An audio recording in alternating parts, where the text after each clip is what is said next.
What's up guys, this is Wenzes. Welcome back to my channel where we talk about personal development for INFJs and how to create an epic life on your terms. Today I want to talk to you about INFJs as chameleons, but of course with a specific twist. Because most of the time when you read about it, it's either something that we can do, we can adapt in any scenario, and it's like this huge awesome thing that makes us INFJs. But on the other hand, it's always something that comes with a price, because being a chameleon also means that you give up who you actually are very often, and finding the balance in that can be difficult. So today I want to talk to you about how you can use this quality to not only better your life but feel like your most authentic self. Before we get started, I want to remind you, if you want to take the next step in creating your INFJ epic life, then work with me privately. All the information you find below. A while ago I recorded a video on the INFJ chameleon effect, and I looked at it from a perspective of all the dangers it contains, because as mentioned before, if you go down that road too much, you are bound to lose yourself, and so many of us do.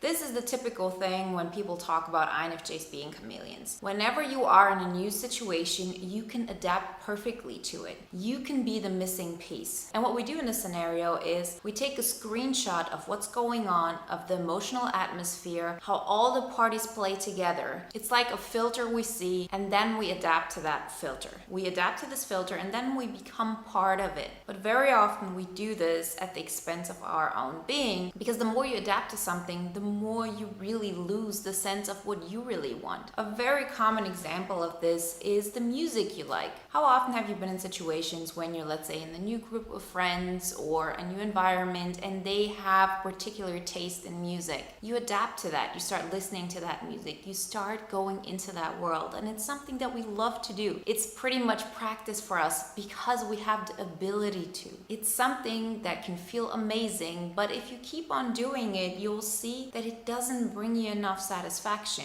Actually, you see, no matter what kind of situation I put myself in, I can adapt myself. I can be the person who doesn't really bother anybody else. So it's not like you come in and you change the emotional atmosphere because you are a new part to it, right? Let's say there are 6 people there and together they form this emotional atmosphere. Normally, if a 7th person comes in that scenario, of course the emotional atmosphere would change, because then it's not made up by those 6 people, but by those 7 people, you included. What we tend to do is that we feel as the outsider, as the observer. So we just adapt to this scenario and we kind of move in where there is a missing piece. We just add to what's already existing. We make it more intense or we make it more vivid, but it's still the same kind of atmosphere. And that is something that is the typical chameleon effect. And in most articles that you read about this or explanations about INFJs, this is considered like a great gift, like a magic power. But as I said, there is this thing of, okay, so you can adapt, but first off, how long do you want to do this? If you consistently do this in different scenarios, you see, okay, I can always do this, so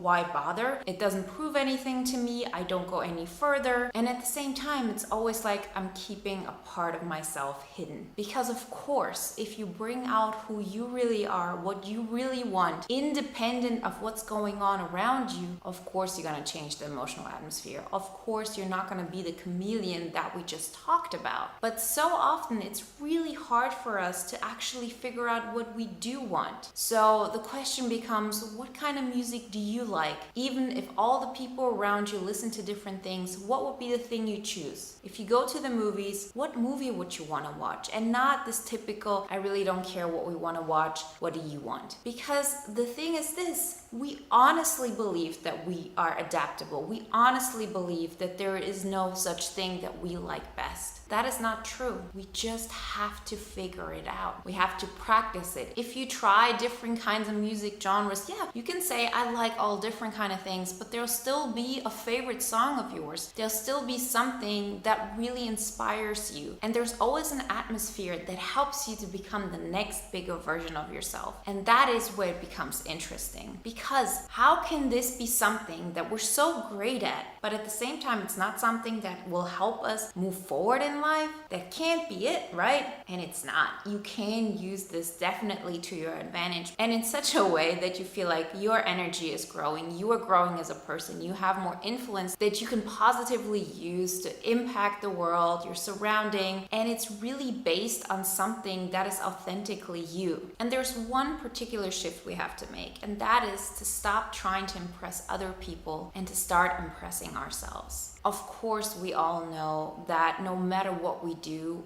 we're all valid. No matter what we do, we're all worth it. I'm a complete believer of if you stay on your couch your entire life and you don't do anything, neither for yourself, for society, or anything like this, your life is just as worthy as somebody who makes everything happen, all their dreams, who helps the world, and so on. I honestly believe this. And unless we're willing to see that each one of our lives is just as valid as the other one, completely regardless of our actions, we will always be scared to take those actions, because then if we fail, it will prove to us that yes, your life really isn't worthy. Now you actually went for it, and the feedback is that you're just not good enough. If you honestly believe that this is something that has an impact of if you're worthy as a person, you will stop right away. Because the truth is, you'll always face failures over and over again, and you will have failures way more than you have successes. But it's those failures that help you to go to the next level. It's those failures that tell you, okay, now it's time to move up. This is what you learned from the situation, so now let's fail on a higher level. And if you aim for this, you see how you continuously grow, you become more of who you are, and there are parts of you that cannot be adaptable. And this is where it gets interesting when we talk about the chameleon effect. You have the capacity to adapt to any situation.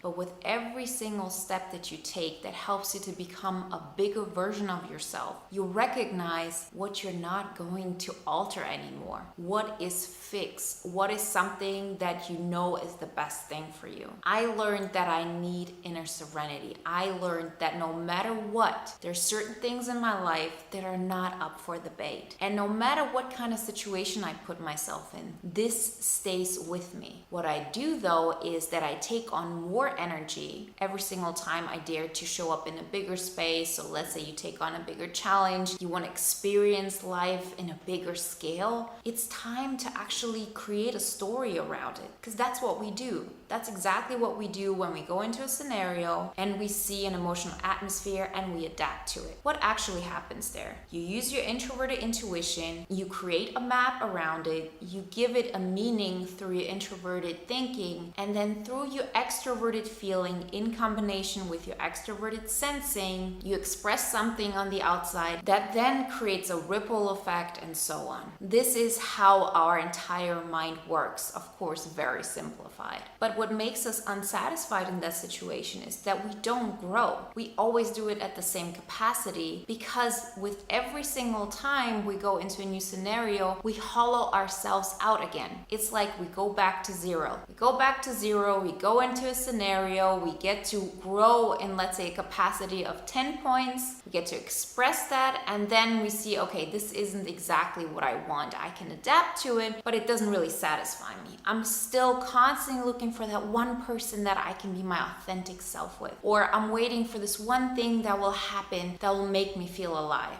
When in the end, it's about you understanding that you have to start creating that part of you now. And you cannot wait for somebody. And it's not about this one person seeing this aspect of yours. It's about bringing those things forward that you already know are your authentic self, and that you already know are not going to be able to be accepted by everybody. Because once you do that, once you express really an edge of who you really are that isn't completely chameleon to that scenario, what happens is, of course, you're way more open to judgment. I remember people telling me before, there's just nothing I can say about you. Yes, you're nice, you're kind, you're philosophical, but you're not doing anything that can make people have an opinion about you. Because I kept those things hidden. Because I knew the more I show of myself, the more I'm going to be judged, and then I'll get the feedback of maybe you're not good enough. And this is what keeps so many of us at this place, and which makes us stay stagnant and feel like we're not growing. But the moment you decide, with every single time I put myself into a new situation, of course there are going to be parts of me that I'm not going to alter for anybody. I'm still gonna adapt to that situation, but that part of me that stays me, that actually becomes bigger. I add more and more values to who I am and what I'm not willing to alter for anybody, things that are non-negotiable. And I'm open and I'm willing for that judgment because I have learned to stand in my truth and to love myself despite of it. So how do you do that? Well, you do that by actually going the steps and looking forward to that judgment and staying within this adversity and saying to yourself, I love and accept myself, although the people around me feel like I'm a loser, I'm like stupid, I'm lazy, whatever you're afraid of people might think about you. And with every single step you take like this, you get to win twofold. On the one hand, you learn every single time a new part of you that you're willing to hold on to, even if people don't like it, and you're strong enough to keep on to it. Each one of us has qualities that we're afraid of showing because we're not strong enough yet to stay in that truth despite adversity, despite different emotional atmospheres around us. If we get anxious when we get in a situation, it's because once we're in that situation, the things that other people think and feel, they have such an effect on us that we can't hold on to our emotional atmosphere, the one that we feel most at home in, the one that makes us feel like us and that makes us feel alive and happy and great. But the more often you do this, through the practice of it, the stronger you become in holding on to this part of you. You're not hollowing yourself out anymore. And the more of this firmness you carry within yourself, the more you allow to actually take on a bigger space of energy around you, of new emotional atmospheres, and then you can adapt to it. So let's say you have a capacity of 50 points to adapt to a new situation, right? Just as an example. If you hollow yourself out, you have to first fill up yourself with this new version of who you are within that new world. And then maybe you have 25% left. And with that, you grow. With that, you create an emotional atmosphere that also other people can see. But if you keep on building that part of you that stays firm, then at some point, the inner 50 points, you will hold on to them. And then you have those additional 50 points that you're not going to use to fill up yourself. You're gonna use them to actually create an environment that is a reflection of what you already are. And then you connect with people and with atmospheres on a much bigger scale. And this keeps on growing. I can tell you from personal experience that I keep on growing, and I see it in my energy. I see it in how I experience life. Life gets bigger. And the reason for it is because on the one hand, I keep on building and understanding who I am and what I want, and I don't keep on reinventing my deepest course because I've already gone in that direction and I know that I'm not going to go there anymore. So in my mind, this direction is already closed off. I know I'm not going to have drama in my closest life. But of course, there's always new things to learn and new things to adapt. And this is where your chameleon quality comes into play, because it allows you to take on more of the world, to create more of a movie that reflects what you see. Your imagination, the way you want to experience life, you can make that a reality. That's what it's meant when people say, I manifest something. You have a vision and you make it true. You make something a reality that hasn't existed yet. And the people around you will see it. They will recognize more of it. And so you get to use your gift of adapting to new situations, unknown situations where you don't know how things are going to turn out. You get to put yourself in these situations and you get to prove to yourself that yes, I can do this. I can use that new atmosphere and adapt to it in such a way that I'm not giving up who I am, but at the same time being able to connect with the people and the situation that exists within it. You get to prove to yourself that yes, this is a gift of yours. You get to impress yourself. And with that, you keep on growing. And the interesting and most beautiful part about it is the bigger you become, the easier it is to connect with people on your own level. Because people cannot see into your mind. They cannot know who you are. But the more you create a life that is based on really your own emotions and what you want and how you feel, the easier it is for people to connect with that most authentic part of yours. And you'll recognize how connected you feel, how seen you feel, and how understood you feel. You'll have an intrinsic interest in growing, making that world bigger, sharing your personal gifts, and making the world a better place. I really hope that helped you and inspired you to go for the next step in your life and to hold on to that part of yourself, knowing that it will grow and it will become more and more of who you are. And at the same time, you allow yourself to tap into your chameleon qualities. Remember guys, if you want to take the next step in creating your INFJ epic life and you want my help with it, then work with me privately. All the information you find below. And if you want to watch another video now that is in line with today's topic, then watch my video on the INFJ Chameleon effect, the hidden dangers. Like always guys, I wish you a wonderful day, a great week, and I'll talk to you next time. Bye.